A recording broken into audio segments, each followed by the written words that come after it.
My husband is having an affair with a coworker. Any advice is appreciated. My husband is having an ongoing affair with a coworker.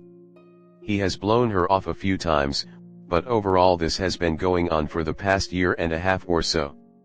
According to my husband, she keeps pursuing him even after he ignores her, and they eventually end up back to where they were before.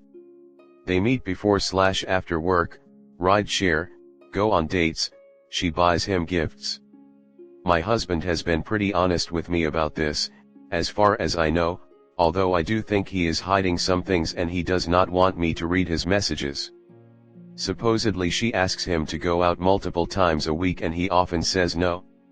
They've gone on 3 dates in the last month and a half. This coworker is also married and has children the same age as ours. My husband and his coworker both work nights and I teach 5 days a week. Because my husband is home with the children during the day, he takes the children to all of their activities. His coworker's children have, over the past year, been signed up for the same classes and activities as our children.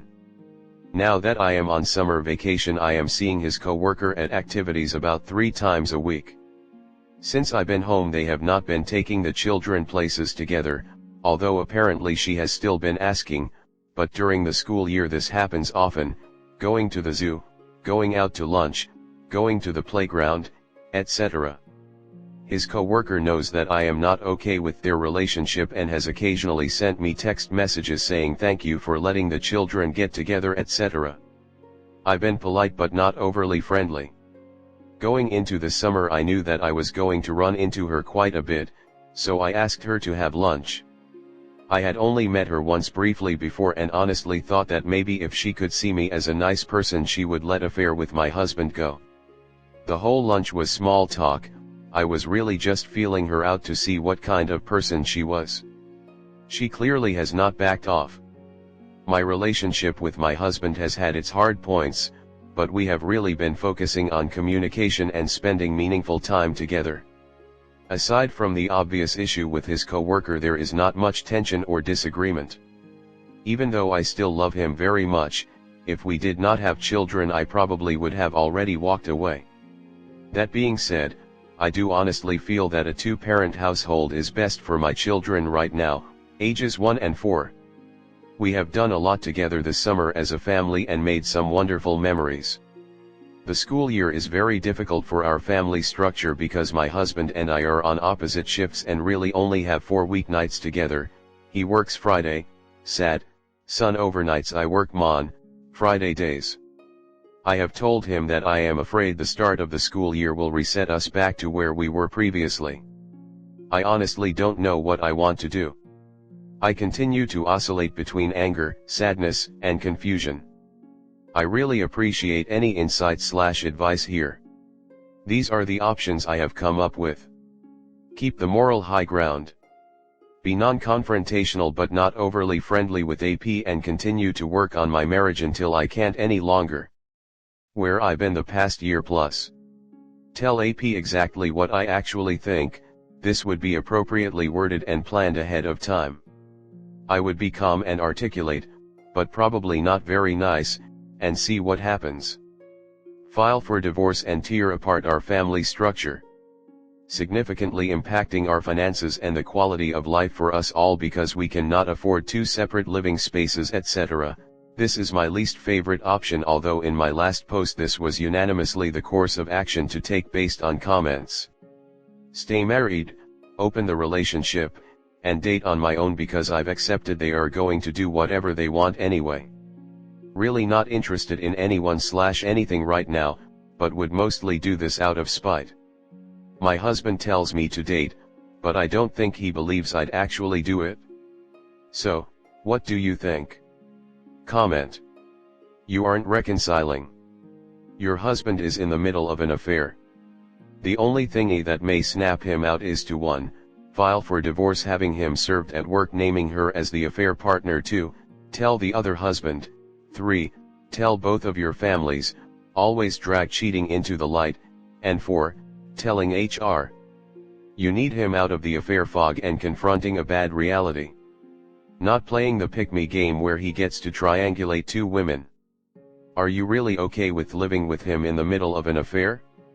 With this woman being around your children? Can you think about why this is a relationship you'd like to model and if you'd be okay with your kids suffering through this? Plan your exit strategy. Ultimately he's the one who would have to support two homes. Is that realistic? Tell me something, up. How do you think your children will react years from now when they discover that not only was their father letting them play with the children of the woman he was cheating with, but that you knew and did nothing? This is modeling some doormat behavior for your children. Are you freaking nuts? He stops this shit right away, finds a job and goes NC with her. How is this remotely acceptable? This woman is pathetic and should be out of your life. He needs to be shocked into dropping her. Have you contacted her husband? Do not rush without better advice. Who earns the better money? How are your finances set up? Who has the most debt? Do you want to do a world cruise? Right now, the ring is something you can use, and the fact your partner has not filed is in your favor. Talk to a lawyer and find out what you can legally do. While you have access to shared savings, you can spend them to travel on your own. You can change jobs or study and go for a promotion in your future, or you can push for him to get promoted and then get a better chunk of assets. Revenge or damage the new relationship is best served once separated if you feel the need. Prepare for separation, the vows, relationships, and rules have been broken. You can reconcile after a divorce, but this is a full reset to dating. Here is the thing, the bloke you see, is he worth dating, or is it just that he is what you had? Are you okay with modeling this dysfunction to your kids? They're watching a shitty abusive dad who completely disregards their mom's emotional well-being and a mom who just takes it. They will grow up believing this is normal. They will take the lessons they learn from you and your husband and will apply that to their future relationships. It's up to you to model self-love and self-respect to them. Yes, leaving will be hard. I've heard the choice to leave described as having your arm trapped by a rock, and your choice is to stay and slowly starve or sum up the courage to cut your arm off so you can survive. You have to go because you can't stay in this dysfunction. Next story 2. My mother is blaming me for stealing hundreds of pounds from my little sister. I am the oldest of 7. My whole life I've been very unmotivated and lazy, I'll admit that. I genuinely believe I need to go to therapy and receive help for how I am as a person. When I was a child I asked my mother for this therapy and she told me they'd throw me in a loony bin before, throwing a pack of razors at me and told me to sh. My family have never believed in getting things diagnosed because they believe that it'll define them as people and we'd use it as an excuse. Obviously I'm 18 now and I can do it myself, but it's always been hard to take that first step alone. Me and my family are moving to the other side of the country in a week or so and I have been searching for appropriate jobs in the area. I have never worked properly before and I'm excited to start, but I don't want to be stuck in a job I won't enjoy. If it's mundane or overly stressful for me, I know I won't do it and I want to take this new life in a different city seriously. My mum has found the fact that I haven't found a job yet absolutely irresistible to not talk about. Every time I see her, a small favor or argue with her, she'll bring up that I have no job and that I am lazy. My uncle had come over today. Now my uncle is a rebound scumbag. I won't even begin to describe the things he has done, but just imagine the lowest of the low. My family always seem to forgive hun and he gets next to no repercussions for his actions. It's a genuine miracle he isn't in prison. Apparently my mum has found a coat hanger on my little sister's bed next to her money jar, and as she felt the jar it was almost completely empty. There were hundreds of pounds in this jar. Now I admit I had stolen about 5 pounds from the jar once before to pay for the bud to college, but it was right before my birthday so I gave her 10 pounds thinking that I had paid her back and nobody needed to ever know.